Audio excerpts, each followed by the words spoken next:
Welcome to Meet the Press Now. I'm Gabe Gutierrez in Washington, where we're following breaking news as we are now just 8 hours away from the government shutting down. And we're expecting a vote any time now on House Republicans' latest plan to keep the government open.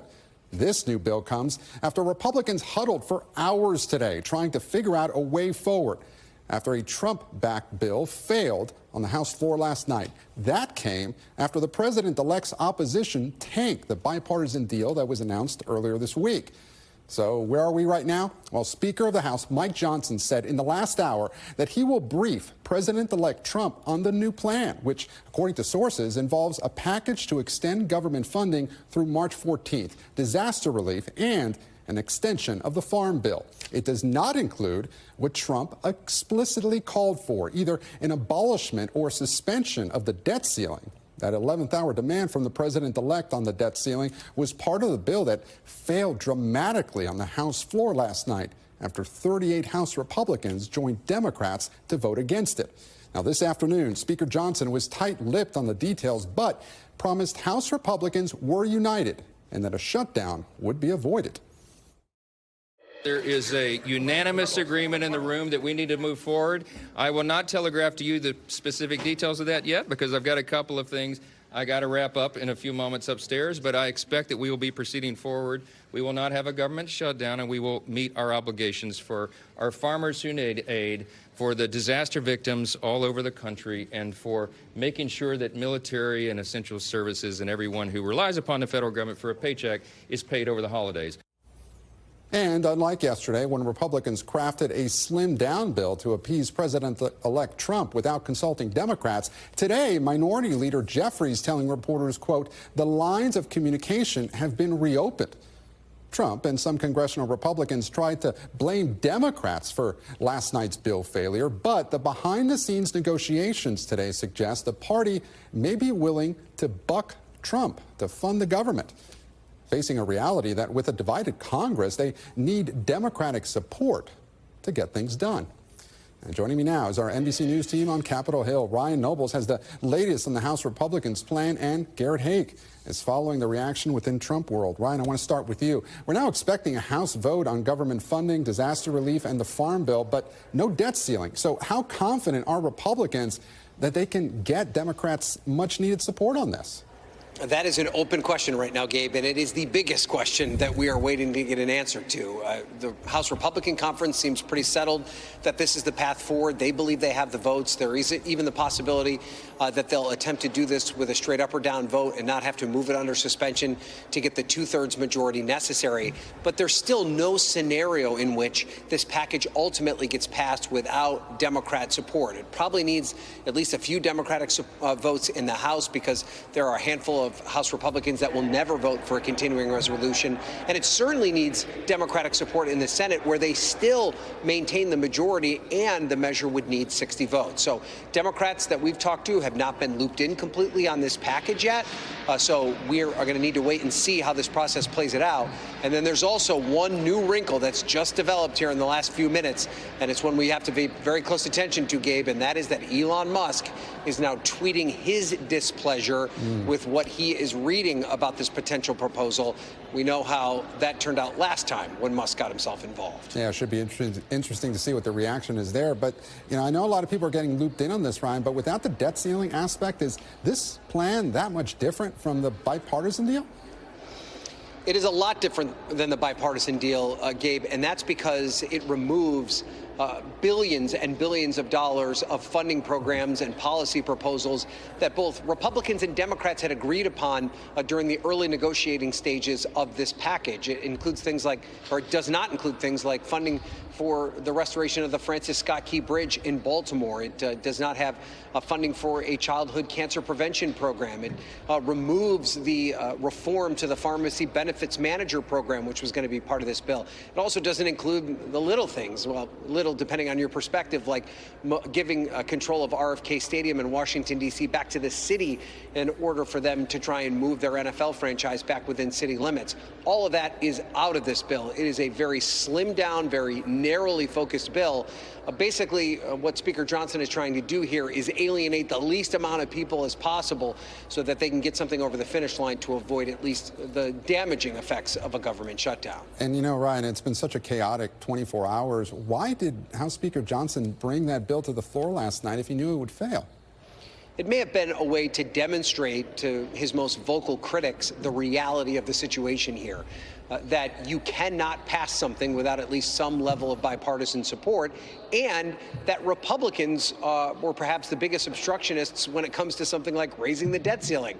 There were 38 Republican votes against that measure last night, in part because of the addition of adding in the raising of the debt ceiling, which Donald Trump wanted. So it put in kind of plain, very real results, the consequences of trying to put a piece of legislation like that together. Perhaps that was something that gave Donald Trump the clear eye here about what it was going to take to avoid a government shutdown, and that may be why we're in the position that we're in now. You know, Ryan, take us a little bit behind the scenes here. Are some Republican lawmakers actually frustrated with President-elect Trump, even though they won't criticize him publicly?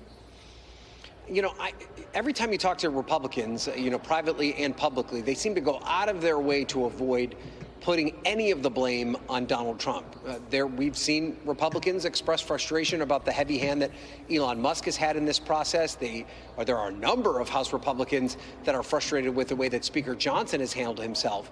But it seems as though Republicans in Congress right now are in lockstep with Donald Trump. They recognize the results of this last election, that he controls the party and he is someone that has won the favor of the majority of the American people, and therefore they have to do what he wants. So the frustration there isn't necessarily directed at Donald Trump. It's directed at a whole bunch of other people, including internally amongst themselves. They're mad at each other about the way this process has played out. But it's very rare to see any of them criticize Donald Trump publicly or privately.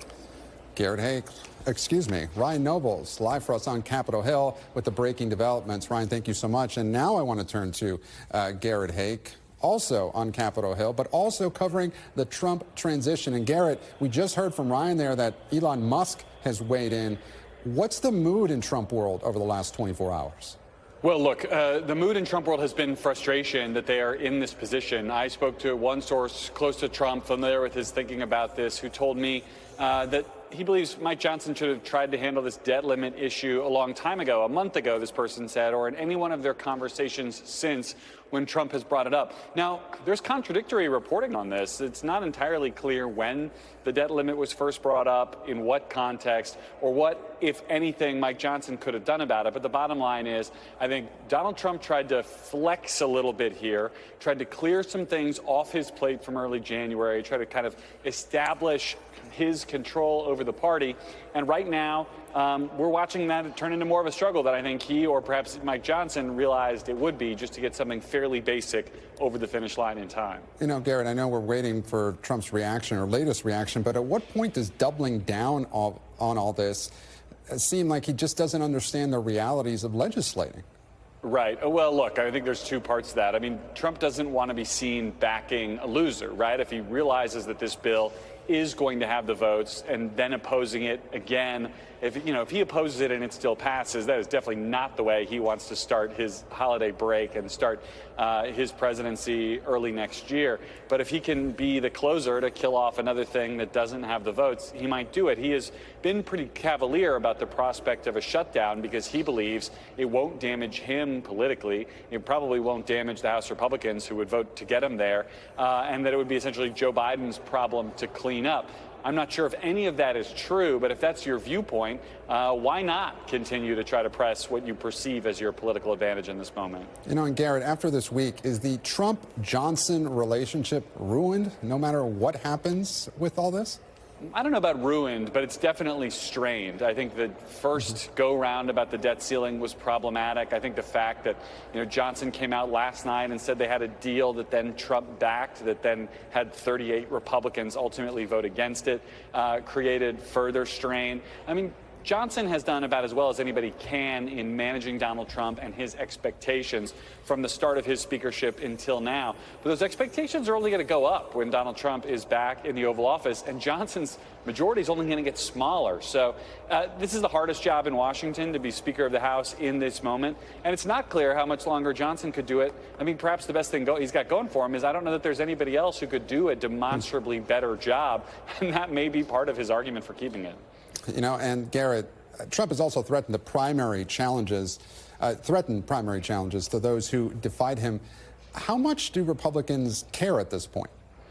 In January or December after an election in November, I think they care very little, candidly, Gabe. I mean, we're back in the world of Trump news cycles where these kind of things could flash and become huge stories for a day and then be completely wiped out by the next thing the next day. I don't think anybody in Congress right now is worried about a vote they're taking in December of 2024 affecting their position in November of 2026 or in, the spring of 2026 when we're going to be seriously thinking about primaries. Yeah, especially with so many news cycles between now and then. Garrett Haake live for us on the Hill. We really appreciate it.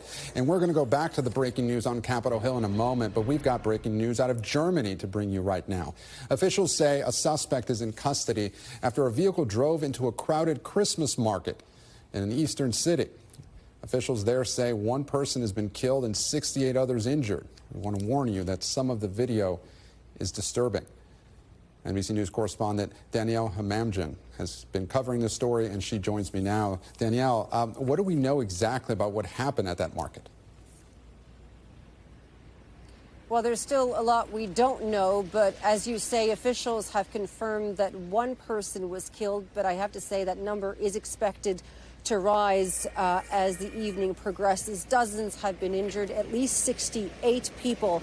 There's currently an extensive police operation in place, and the video that's been circulating certainly is absolutely shocking to watch. A car ramming into a crowded Christmas market in Germany. You could see dozens and dozens of people just enjoying really just a Friday night out, days before Christmas. Now, Magdeburg is a city west of Berlin. This is a big tourist attraction. Hundreds of thousands of people every year come to this Christmas market. The city itself is home to about 240,000 people. We're still waiting for official information to come in. Who this driver is, what his motives were. But we do know that he has now been detained. I can tell you that among the 68 people who are been confirmed injured, 15 of them were seriously injured, 37 moderately injured, 16 slightly injured. But again, if this all sounds familiar to you, is because 8 years ago, almost to the day, Gabe, it was December 19th, back in 2016, when in Berlin, at a Christmas market there, an Islamic extremist attacker had plowed through a crowd of market goers with a truck, leaving 13 people dead that day, injuring dozens more. The attacker was later killed in a shootout in Italy. Again, we're waiting for more information to come in as the evening progresses. But as you can imagine, this is just absolutely shocking. It is heartbreaking. Christmas markets are sort of part of the culture in Germany. This is the kind of place where people meet after work for mulled wine. It is family friendly. It's not uncommon to see children there. There are live bands, carousels.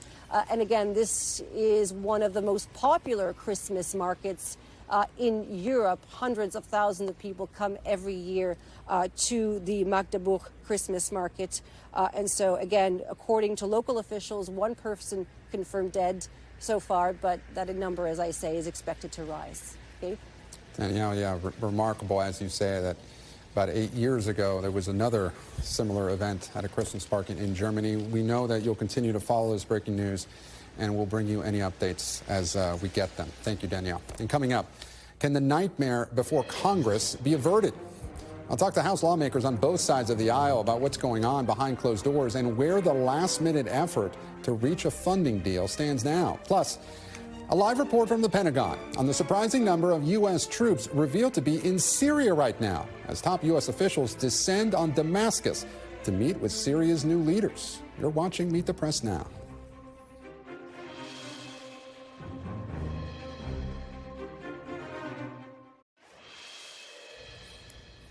Welcome back. We're following the breaking news on Capitol Hill as lawmakers work to avert a government shutdown in less than 8 hours. And for more on where things stand, I'm joined now by Republican Congressman and Vice Chairman of the Republican Governance Group, Carlos Gimenez of Florida. He voted in favor of that government funding bill last night. Congressman, thank you so much for joining us here on Meet the Press Now. And a point of personal privilege, it is great to have a fellow Cuban American from Miami on this show. We appreciate you being here. It's my pleasure. So there are less than 8 hours, Congressman, until the government shuts down. Have you seen the latest proposal, and have you received any guidance on when there could be a vote? Yeah, we know what the latest proposal is. Latest proposal, there are two of them. One of them is if you go through what's called a suspension, it's one bill that basically gives a clean CR. In other words, we continue to fund the government at the same rate that it's being funded in right now. We give about $100 billion in aid to those suffering from natural disasters, say in Georgia, Florida, North Carolina from those hurricanes. And then there's also another $10 billion in aid to farmers. That's the suspension. It's all rolled into one. That would have to go before the House, and it needs a 2/3 of the House to vote for it. The only difference between that proposal and what some Republicans and all the Democrats voted against basically yesterday was that it doesn't have an increase in the debt ceiling of the United States. The other proposal is to go through a rule, and a rule means that it has to go through the Rules Committee, and then it'll be voted on separately, a clean CR separately, aid to our farmers separately, and also replenishing the disaster funds separately. And then those things that pass then would go on to the House. That can't happen, though, until after midnight. So are you going to vote for it? Yes, I will. I'll vote for the CR if it comes to that, or if it comes at individually after midnight, I'll vote for all three. All right, Congressman, I want to get your reaction to a tweet from Elon Musk just a few minutes ago. He said, so is this a Republican bill or a Democratic bill? What say you? I say it's a Republican bill. I mean, those things that I just spoke about are actually things that we want. The Republicans want that. The fact that Democrats may want that too, that's great, but we want that. And so those three items, I think, are things that both parties can agree to and have agreed to, not because of any back and forth negotiations, because we really want to do that. So I guess, you have to put your money where your mouth is. If the Democrats really want those things, then they'll vote for it. If they don't, then they won't. Are you frustrated that Elon Musk is meddling in this? Elon Musk is a private citizen, and we see tweets all the time. And so, no, he has a right to tweet whatever he wants, like every other American citizen has a right to tweet whatever they want. And so, no, it doesn't bother me one bit. Well, he's a private citizen who happens to be a billionaire and have the ear of the president-elect of the United States. He seems to have undue influence here. Would you not agree with that? It all depends on the individual, whether he has undue influence or not. For me, Elon Musk is a private citizen, has the right to tweet, and I'll listen to him. Yeah, everybody knows who he is, but will that sway me one way or the other unless he has a compelling argument? He needs to have a compelling argument in order to sway me. I've already told you that this is a Republican bill. I'll be voting for either the CR or, if it comes through a rule, I'll vote for that too. Congressman, couldn't all this chaos have been avoided if President-elect Trump didn't make that last-minute demand on the debt ceiling? Well, he wants the debt ceiling lifted, and I think he has every right, and I actually supported him doing that and supported the CR yesterday. And the majority of the Republicans supported that CR yesterday. Some did not. All of the Democrats did not. So obviously yesterday's bill was a Republican bill that the Democrats didn't like. This bill is still a Republican bill, and let's see what the Democrats do with it. But I intend to vote for it either way, as a CR or as a rule.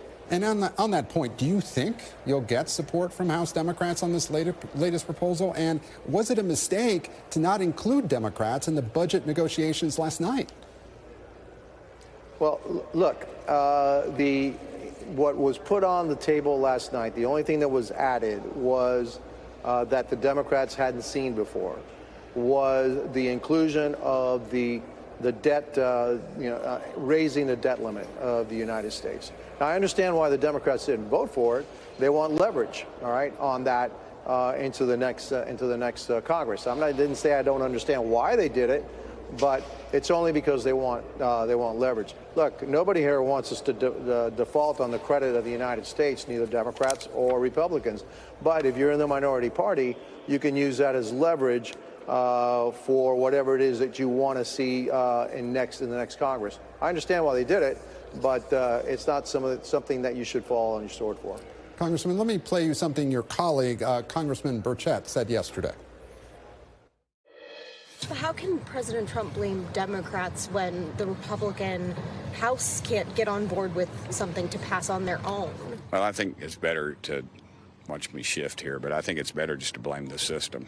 We're elected to do a job. We're elected to pass a budget. That is what we're constitutionally mandated. The one thing we're actually in the dadgum Constitution is a budget, and we abdicate that duty every time. House Republicans will have an even slimmer margin come January. So, Congressman, why should Americans have any confidence that Republicans will be able to get anything done?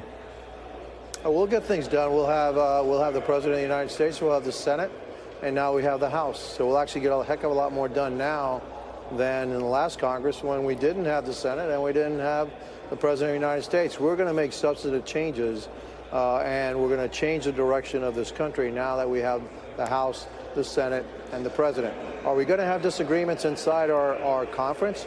Absolutely, but I'm confident that we're going to get through those disagreements and we're going to start leading this country in the right direction, and President Trump is going to be at the helm. And so, yeah, I'm supremely confident that we will be able to do a much better job than the Democrats did when they had control. Speaking of confidence, Congressman, do you still have confidence in Speaker Johnson? Should he remain as Speaker next year? Yeah, I do. Look, Mike Johnson is a smart, honest, decent person, and he has my full confidence. It's hard to control 220 different personalities, 435 different personalities, and anybody thinks that it's an easy job. It's not. And so I think he's doing as good a job as anybody can trying to navigate through all those personalities and differences of opinions. We need to come to a consensus. We need to come to an agreement. Sometimes it's not easy. Sometimes it's not pretty. But I'm sure he's going to get us there at the end.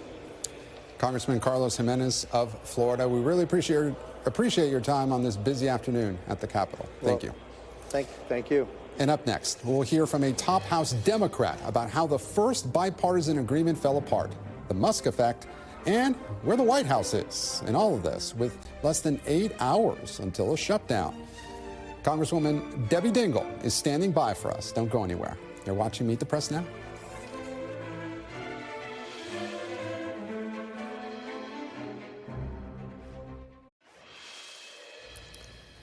Welcome back. We just heard from a House Republican on his party's efforts to avert a government shutdown. So let's now turn to the other side of the aisle. Joining me now live is Democratic Congresswoman from Michigan, Debbie Dingell. Congresswoman, thank you so much for joining us here on Meet the Press Now. Do you plan to vote for this latest government funding proposal?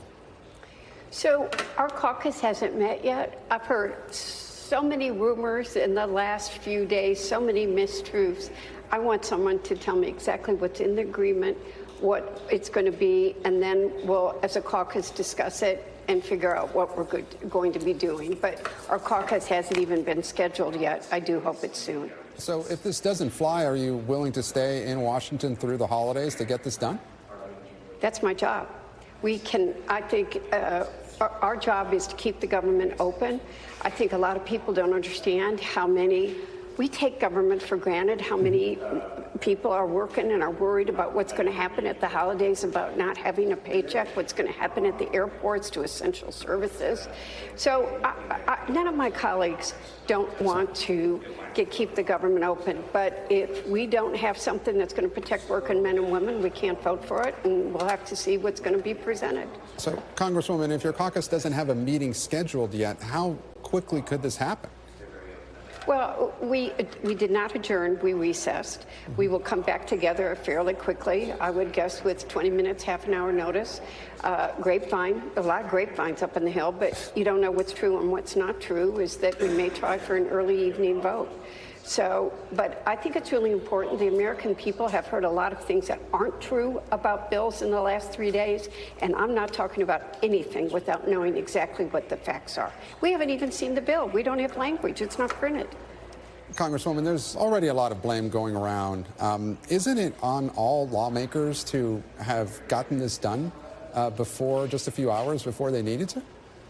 I am tired of these shutdowns. I don't think it's a responsible way to run our government. The problem is we should be doing 12 appropriation bills, and the Republicans cannot agree within their own caucus to even bring a bill to the floor. And I know the Republicans that are as frustrated as I am. So, yes, it is incumbent upon all of us to try to do this. We had a bipartisan deal. The corners, what's called the four corners, the leaders, Republican, Democratic leaders of both House and Senate agreed to it. And then suddenly Eli Musk, an unelected billionaire who's doubled his wealth since Donald Trump became president, snapped his fingers and, by the way, tweeted almost 200 times on Wednesday with mistruths about the bill all day. That's not the way our government's supposed to work either. Congresswoman, we often say that there is one president at a time. That president right now, of course, is Joe Biden. So would you have wanted him to be more involved in this process? You don't know how involved he's been or has not been involved. There were negotiations going on for weeks, months, about bringing this deal together. Then suddenly, both Elon Musk and former and about to be President Trump spoke, and the deal fell apart. The speaker didn't talk to Hakeem Jeffries for more than 24 hours, include him in anything that was being put forward yesterday.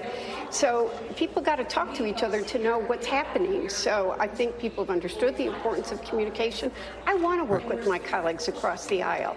But, you know, it's Congress's job to do this.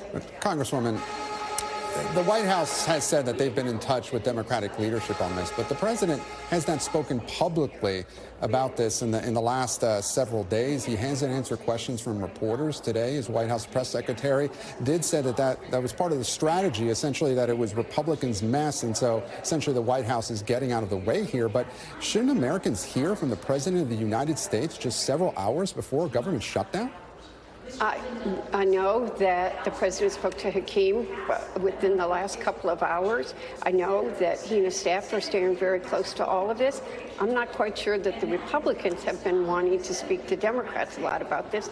They've been talking among themselves and trying to reach agreement within their caucus.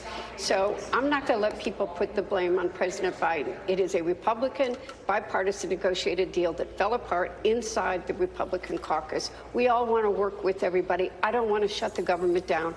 I've seen a lot of things come together in this kind of time, and I hope we're able to do that.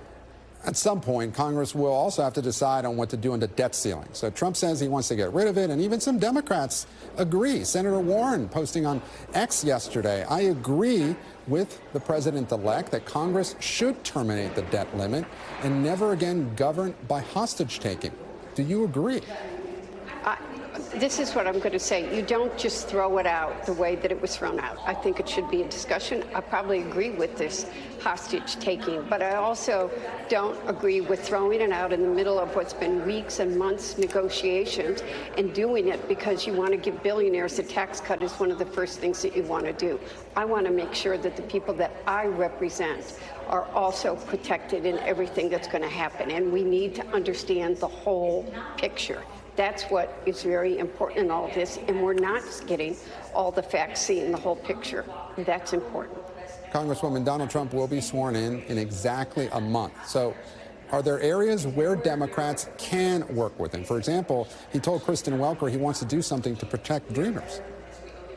Look, I think it would be wonderful if we could protect dreamers, and I'll give you an area. I will work with them. I think tariffs are a tool in the toolbox. And when he first got, I was the one that told everybody he was going to get elected in 2016. The Democrats did a terrible job about talking about trade. I worked with them on NAFTA, and we still have to fix the USMCA, and I want to work with them on it. So yes, there are, we should try to work together in all areas, but they're very specific areas. I totally agree with them on trade, and China is one. So you may agree with him at least in part on tariffs. At least that's something you could work with him on. It's a tool in the toolbox, yes. Okay. After we've seen Trump pull the rug out from under Speaker Johnson on the budget, can Democrats trust any deal they reach with Trump right now? I think that that's a question people are going to ask, and they're going to be very skittish about anybody giving their word on any deal. All right. Congresswoman Debbie Dingell, we really appreciate your time on this busy afternoon on Capitol Hill. Thanks so much. And we're keeping a close eye on all the developments as they're happening on the Hill, and we'll bring you any of the breaking developments as we get them. So after the break, it's time to meet the cabinet with a profile of President-elect Trump's pick for Secretary of State with just 1 month to go until Inauguration Day. You're watching Meet the Press now. Stay with us.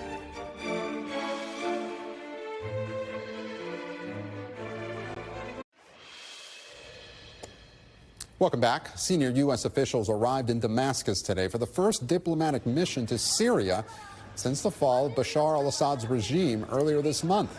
The delegation met with members of the rebel group known as HTS, which is acting as the de facto government in Syria. HTS remains a U.S.-designated terrorist group, but after today's meeting, U.S. officials lifted the $10 million bounty on the leader of the group. And it comes as the Pentagon announced that the number of U.S. troops stationed in Syria is more than twice what was previously disclosed to the public. For several years, the Pentagon reported roughly 900 troops in the country. But yesterday, the Pentagon revealed the number has actually been closer to 2,000. NBC's Courtney Cubey joins me now from the Pentagon. And Courtney, what do we know about that meeting between HTS and the U.S. diplomatic mission? Well, two big headlines that came out of it, Gabe. Number one, as you mentioned, the head of HTS, this rebel group that overthrew the Assad regime of a family that's been in power in Syria for decades. Well, this rebel group, the leader, met with the U.S. delegation that you mentioned, led by Barbara Leaf, a top diplomat, State Department for the U.S. State Department for that region. And in that meeting, she notified HTS that she was taking their leader off of that, taking the bounty off of that leader, that the U.S. was going to agree to do that. After the meetings, she and others, you saw in that video of them walking out of the meeting, actually, you can see Roger Carstens there. He's a special envoy for hostage affairs at the State Department. They briefed reporters via phone, and they explained that the meeting actually went pretty well, that the HTS, the rebel leaders, they were saying the right things. They seemed to be moving in the right direction. Now, they both stressed that HTS has to back up their words with actions, and that is critical here. But the reality is, Gabe, I mean, a month ago, if we had been talking about the possibility of senior State Department officials being in Damascus, meeting with leaders of HTS, who is listed as a terror group in the United States, we wouldn't have believed it to be true. But it happened today. Yeah, you know, Courtney, those new developments, it seems to suggest that the group's path towards international legitimacy moved way forward today. It absolutely did. And it's not just the U.S. who is conducting these meetings and these phone calls. Other allies are. I think the next thing we will see here is allies really discussing and then maybe even moving forward with taking HTS off the terror list. Now, what's critical here, Gabe, is the U.S. and others can still talk to them, negotiate with them, with this group now, even without delisting them. So they may take it a little bit slower, but they're definitely moving in that direction. And then, of course, the other big thing here is Roger Carstens being there. His mission is to find Americans, to bring them back home all over the world. He has been extremely focused on Austin Tice ever since he took over in that role. And he is clearly there to talk to them about any evidence that they might have about where Austin could be in Syria. And Courtney, as we mentioned yesterday, we learned that the actual number of U.S. troops in Syria is close to double what was previously reported by the Pentagon. How is the Pentagon explaining that?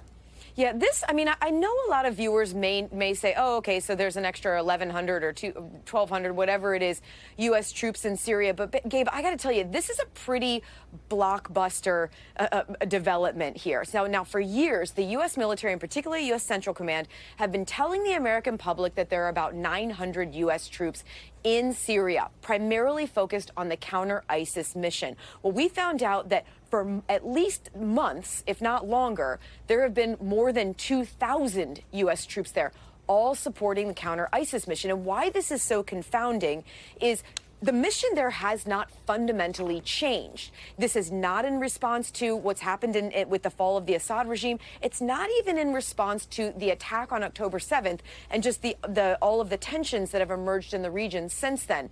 This has been a long-standing additional deployment, doubling of the number of troops there. And the reality is we still don't have a good answer for why the U.S. military needed to have those additional troops. The U.S. continues to take strikes against ISIS. There was a successful one just yesterday.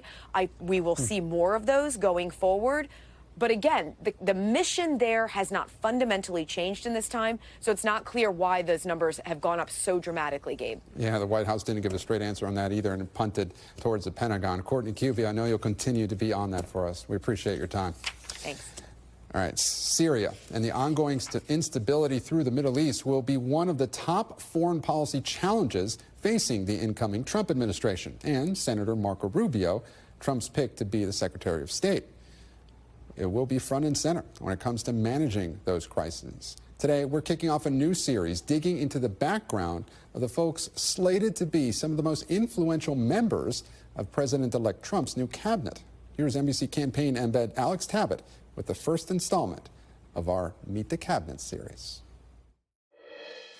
Together with Donald Trump, we are going to make America not just great, but greater than it has ever been before. Florida Senator Marco Rubio is President-elect Trump's pick to be America's top diplomat. The job of the Secretary of State is to execute on the foreign policy set by the elected President of the United States, and I hope to have the opportunity to do it. Rubio was born in Miami to Cuban parents who fled the island in 1956, a few years before the rise of Fidel Castro. I'm often asked what got me interested in politics. Well, it's hard to be apolitical when you grow up in a community of political exiles. A young football fanatic, Rubio would go on to play in college and keep a football near on the campaign trail years later. Rubio got his law degree from the University of Miami. Then he jumped into politics as the Florida statewide coordinator for Bob Dole's 1996 presidential campaign.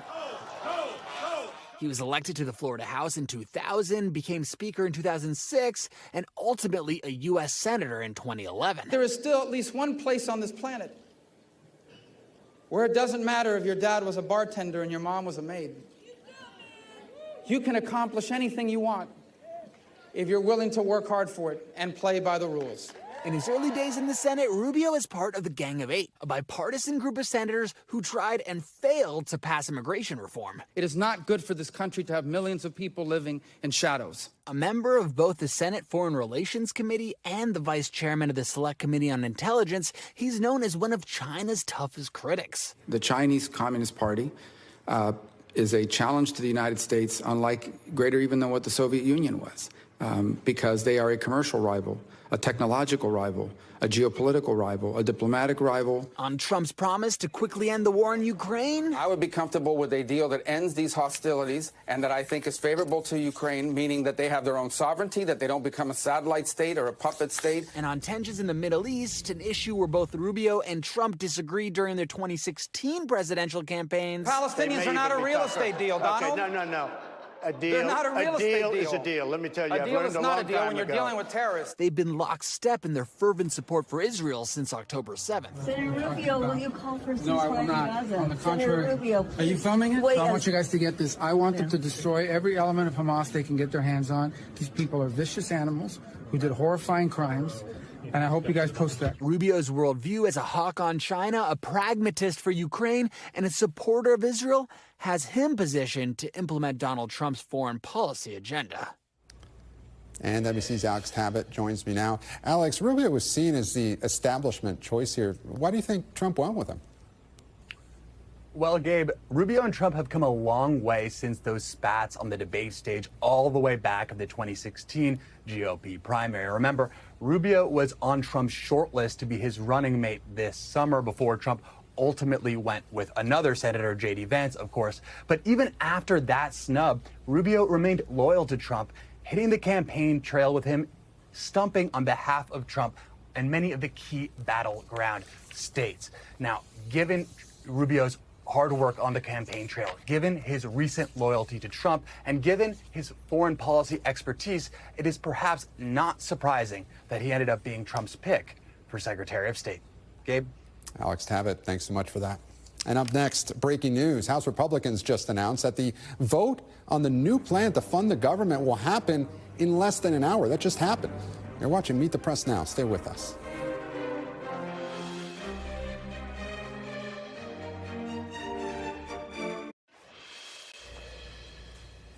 Welcome back. Breaking news from Capitol Hill. House Republicans just released a text of its new government funding plan and scheduled a vote for the 5 p.m. hour.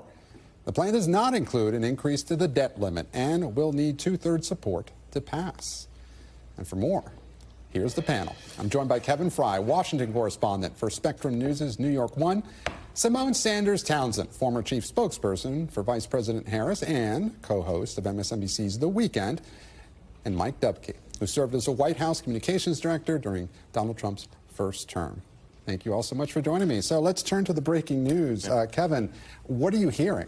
Right. So, I mean, look, Democrats are now going to have to make their decision. We don't really know where they're going to land quite yet. And it really comes down to the ball being in their court, because if they're going under suspension, which is how they're proceeding, they're going to need a fair number of Democrats to join with Republicans to actually get this done. We're waiting to see what Jeffries is advising them to do and exactly how they're planning to proceed. But we know that lines of communication have been open with Jeffries. It's unclear exactly where he's landed yet. Simone, just a few minutes ago, we heard from Congresswoman Dingell. She said that there had been no Democratic caucus meeting yet, that she was waiting for that. And now, in the last few minutes, we hear Republicans have scheduled a vote. What do you make of that? Well, I called before we came on like 3 Democrats, and I'm like, nobody's answering. Are they running into a meeting? So I'm texting everyone. And I just got a text from a senior Democratic member of Congress who said, we meet at 5 p.m.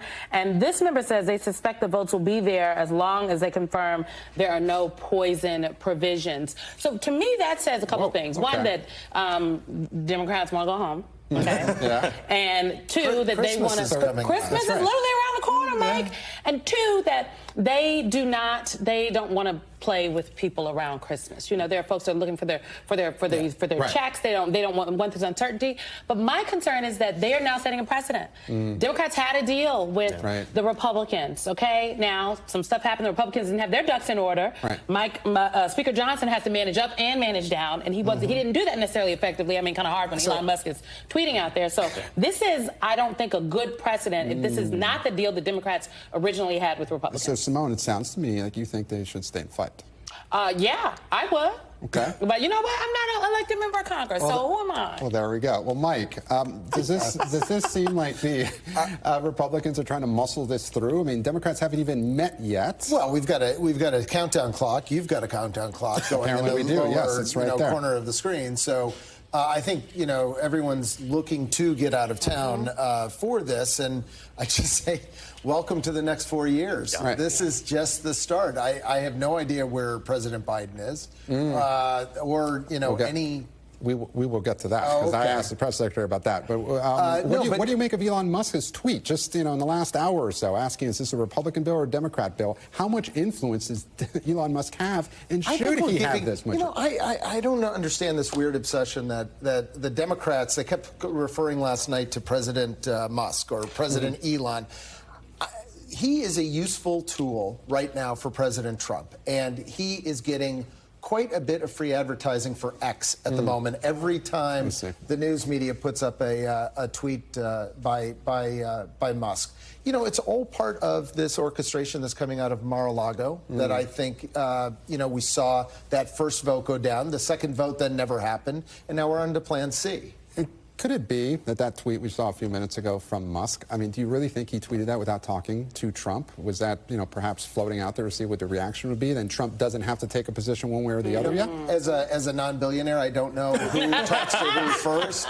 But no, I wouldn't be surprised at all if they didn't have a discussion. Can I just say there is real money to be made for a senior advisor to Elon Musk because he doesn't understand the politics. Mike, I'm not saying I'm your agent, but I do want you to call Elon Musk because he doesn't understand how it's working. And I do think that with a little more knowledge, he could actually be more effective because it's my understanding he frustrated some Republican members of Congress. They're like, he don't even know what he's talking about. So, Kevin, listening to what Simone just said, the possibility that Democrats might go along with this, we don't know. But how do you see the next couple hours playing out? I mean, but just to build off of that, though, if they end up going with this plan, it's much closer to what Elon Musk was seemingly pushing for. So in some ways, even if he was kind of scattershot tweeting with or without Trump's weigh-in, he seems to be kind of getting his way in some degree, especially if what you're hearing is correct, that they end up going along with it. Okay, so Mike, back to the point you made previously. Yeah. President Biden has not spoken out publicly about this. Simone, you're shaking your head. I asked Debbie Dingell about this I saw the press briefing today. That's right. Oh, that's right. Yeah. Karine Jean-Pierre, I asked her, is the president leading right now? She said, yes, he is. And she said that the strategy essentially from the White House was to get out of the way and let Republicans, this is a Republicans' mess, that they are talking with, Democratic leadership, Jeffries and Schumer, about messaging, but the president doesn't need to go out there and talk about this because it is not his mess. Correct. What do people want Joe Biden to say? I told y'all so? I told you it's going to be chaos? He's the president of the United States. It's not his mess. We have a Democrat in the White House. We have a democratically led Senate. We're in lame duck with a Republican-led House. How, as we end 2024, is this not Joe Biden? Because it is the Republicans' job to get their caucus in order, and Democrats and Republicans had a deal. That's right. And then Mike Johnson said, great, this is it. They went out there, everybody was like, we're happy. RFK Stadium was coming back to D.C. They were going to get control, going to develop that waterfront, honey. Now that's not probably happening. And then what happened? Elon Musk tweeted, Donald Trump put out a statement with J.D. Vance's name on it, and now chaos. So I don't think the president should have said anything. If he was going to say anything, it's like, well, I tried to tell y'all. You got your wish because he didn't say it. Yes, what did people want Joe Biden to say, really? What should he have said? What would you advise? Okay, well, Simone, I'll ask you the same question I asked Jean-Pierre. Is he leading right now? Joe Biden didn't make this mess. Yes, he's leading. He's the president of the United States. If there's a deal that happens in Gaza, it will be because of what Joe Biden's administration has done. Those are the negotiators. But on this, do you want Joe Biden to call up Speaker Johnson and say, this is how I suggest you talk to Donald Trump? There was a question asked today, has he reached out to Speaker Johnson? You're saying he shouldn't do that as a president of the United States, as a leader of the Democratic Party? It is not on Joe Biden to clean up the Republican Party's mess and the Republican caucus in Congress. And I would also argue that's the same for Democrats. So House Democrats need to make sure they're getting something out of this deal, I would argue, or they're setting a very bad precedent for the next 4 years. So, speaking of the next 4 years, Kevin, if we're seeing this much chaos on Capitol Hill now, what do you expect in March? Right. Well, I mean, that was one of the things I asked Congresswoman Nicole Malliotakis today, who was very frustrated, one, with how Speaker Johnson has handled this whole scenario. She felt that the Republican Party writ large was not brought into the conversation when they were crafting this deal to begin with. She called it, I'll use not the word that she used, but mishandled, I think was the word that she used. She can insert a curse word in there before that. Yeah. But this all opens up this question that they are, as part of this deal, making a handshake agreement to do this debt ceiling negotiation down the line as part of the reconciliation process, where you are going to need, because of the makeup of the House, all of the Republicans in line to get things through and send it over to the Senate. If they can't get this done without so much chaos, one can only imagine how the next years are going to play out. And Kevin, as we start to wind down here, Dave Weigel tweeted yesterday, I want to put it up on the screen. He said, one refrain I've heard from Dems, voters are kind of desensitized to this. Nobody's losing elections because of how they voted on shutdown brinksmanship. Quote, the price of failure has been devalued, according to Congressman Dan Kildee of Michigan. Do you agree with that? Is the price of, does anybody care anymore if the government shuts down? I mean, I think part of the thought, with Dan Kildee being perhaps the exception, for the Democrats was, if you look at the last 2 years of Republicans being in charge of the House, you saw the Speaker Battle 1, Speaker Battle 2, and ongoing brinkmanship. So shouldn't that have set up the idea that Republicans can't be trusted to lead? And they were given another 2 years in power. I mean, Democrats bailed them out at every single time, though. They worked with the Republicans, as they should, because that's their job. But they didn't get, I don't think that they did a good enough job of ensuring that the people knew that they were the reason. Mike Johnson could have done it without them. Right now, this is a lot of chatter. And people are looking at Washington, and frankly, they're probably not even looking at Washington. They're trying to figure out what the last gifts and stocking stuffers are going to be. But until we have a shutdown and you can't board that plane and you don't get that Social Security check, that's when the American people are going to pay attention, not this brinkmanship. And Mike, to close, does Mike Johnson survive as House Speaker after this? I think so, because no other human being wants the job. Hard agree. And on that note, we can all agree on that.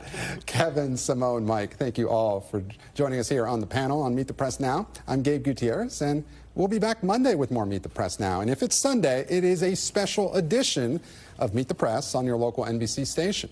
Kristen will have exclusive joint interviews with Senators Raphael Warnock and James Lankford on finding common ground. Don't miss it. The news continues with Yasmin Basugian in for Hallie Jackson right now. Thanks for watching. Stay updated about breaking news and top stories on the NBC News app or follow us on social media.